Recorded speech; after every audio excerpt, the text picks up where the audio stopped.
So నేను ఈ వీడియోలో అనేది కంట్రోల్ స్టేట్మెంట్స్ ఆర్ స్ట్రక్చర్స్ గురించి చెప్తున్నాను. సో కంట్రోల్ స్టేట్మెంట్స్ అనేవి బేసిక్గా 3 టైప్స్ అనమాట. Branching statements or decision making statements, interactive statements or looping statements or jumping statements. అవి 3 టైప్స్ అనమాట. So first branching statements or decision making స్టేట్మెంట్స్లోకి వచ్చేసరికి it will make a decision either it executed or not.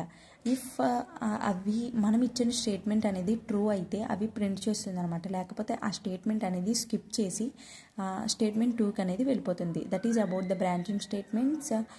Branching statement అనమాట. So దాని తర్వాత looping statement ఏంటంటే it is going to repeat the statements under certain number of times. అంటే ఇప్పుడు మనం ఏమైనా స్టేట్మెంట్ ఇచ్చామంటే అది ఆల్మోస్ట్ రిపీట్ చేయడానికి ఎక్కువ టైం ఉంటుంది, అదే రిపీట్ చేస్తూ ఉంటుంది అనమాట. నంబర్ ఆఫ్ టైమ్స్ మనకి ఎన్నిసార్లు కావాలితే అన్నిసార్లు. ప్రోగ్రామింగ్ అనేది చెప్తే ఇది మీకు బాగా అర్థమవుతుంది. సో దాని తర్వాత jumping statements. This is used to jump అనమాట. స్టేట్మెంట్స్ని జంప్ చేయడానికి లేకపోతే స్కిప్ చేయడానికి యూజ్ చేస్తూ ఉంటాం. The first one decision making statements or branching స్టేట్మెంట్స్లో వచ్చేసరికి సింపుల్ ఇఫ్, ఇంకా ఇఫ్ ఎల్స్, ఇంకా nested if, else if ladder and switch case. These are the types of decision making. So first branching statements అన్నాను కదండి. So అందులో ఏంటంటే simple if అనమాట. The first type కదా ఇది. It is a decision type of decision making. It will execute the statements. ప్రతి program కూడా statements అనేది ఎగ్జిక్యూట్ చేస్తుంది. ఇది ఏంటంటే ఒకవేళ మనం ఇచ్చిన కండిషన్ అనేది ట్రూ అనుకోండి, ఆ స్టేట్మెంట్ 1 అనేది ప్రింట్ చేసేస్తుంది. If that is not true it skips the statement and goes to the last line అనమాట. So that's about the simple if అనమాట. సింపుల్ ఇఫ్ అనేది ఇటువంటి వాటిలో బాగా కీ రోల్ ప్లే చేస్తుంది. సో ఫ్లో చార్ట్ ఏంటంటే స్టార్ట్ చేస్తాం. ఇఫ్ కండిషన్, ఇఫ్ ఎస్ అనుకోండి ఇలా స్టేట్మెంట్లోకి వెళ్తుంది, నో అనుకోండి లాస్ట్ లైన్లో వెళ్ళిపోతుంది. ఇఫ్ నేను ప్రోగ్రామింగ్ చెప్తే మీకు బాగా అర్థమవుతుంది. సో ఎగ్జాంపుల్గా ఒక ప్రోగ్రామింగ్ అనేది చేద్దాం. Programming to print vote eligibility. So vote eligibility గురించి ప్రింట్ చేద్దాం అనుకుంటున్నాను. So include stdio.h, conio.h, wide main, ఇవన్నీ మనకు తెలిసిందే. సో దాని తర్వాత ఓపెన్ బ్రేస్ ఇచ్చి ఇంట్ ఏజ్. సో మనం దేని గురించి చేస్తామండి? ఓట్ ఎలిజిబిలిటీకి ఏంటి మనం కీగా తీసుకునే రోల్ ఏజే కదా, ఏజ్ లిమిట్ని బట్టే కదా ఓట్ అనేది వేస్తాం. సో ఇంట్ age CLR SCR clear screen అనేది చేస్తూ, ఇఫ్ మనం ఏమైనా తప్పు చేసామనుకోండి అది క్లియర్ స్క్రీన్ చేస్తూ ఉంటుంది అస్తమానం, లేకపోతే ప్రింట్ఎఫ్లో అట్లా ఉండిపోతుంది కదా. సో దానికని CLR SCR పెడతాం. It is available in conio header file అనమాట. So that's why we're adding conio header file also. Online C కంపేర్లో అయితే ఉండవు.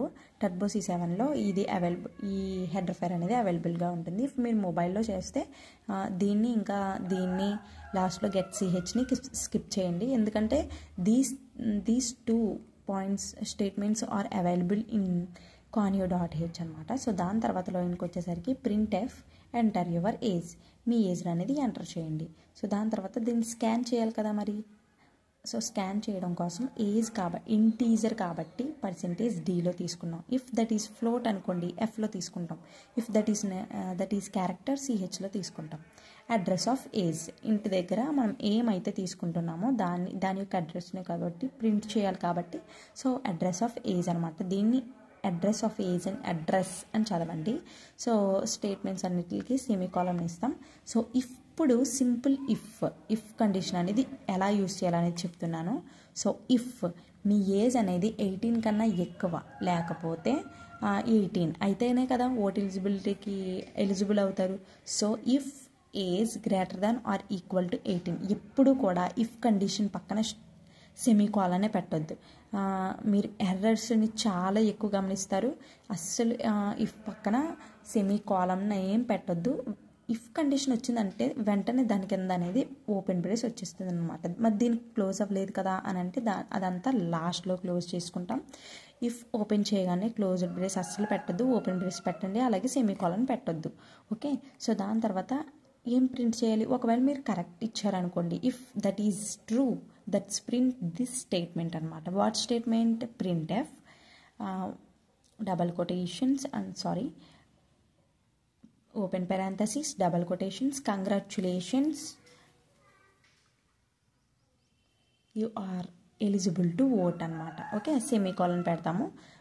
మరి క్లోజ్డ్ బ్రేస్ ఇచ్చాం కదా, దానికి ఓపెన్ సెమీకాలన్ వచ్చింది, అలాగే ప్రింట్ఎఫ్ వచ్చింది. సో క్లోజ్డ్ బ్రేస్ ఇచ్చేసాం. ఇఫ్ లాస్ట్లో మరి వైడ్ మెయిన్కి కూడా ఓపెన్ బ్రేస్ ఇచ్చాం కదా, దాన్ని కూడా క్లోజ్ చేయాలి కదా. సో దానికి ఏంటి, ప్రింట్ఎఫ్ థ్యాంక్ యూ ప్రెస్ చేయండి. సో దాని తర్వాత గెట్ సిహెచ్, ఒకవేళ ఆన్లైన్ కంపైల్ అయితే స్కిప్ చేయొచ్చు. ఇప్పుడు దీనికి క్లోజ్డ్ బ్రేస్ అనేది ఇచ్చేసాం, మరి దీనికి ఇవ్వాలి కదా, సో దానికని చెప్పేసి క్లోజ్డ్ బ్రేస్ ఇచ్చామన్నమాట. So that's about the simple if అనమాట. సో నెక్స్ట్ వీడియోలో నేను ఇఫ్ ఎల్స్ గురించి ఇంకా స్విచ్ కేస్ గురించి ఈ రెండింటి గురించి ఒకే వీడియోలో చేస్తాను. దీని తర్వాత వచ్చే వీడియోలోనే అది ఉంటుంది, మీరు ఏం వెతుకునే అవసరం లేదు. కానీ మన ఛానల్ మీద మాత్రం ఒక కన్నేసి ఉంచండి. Thank you.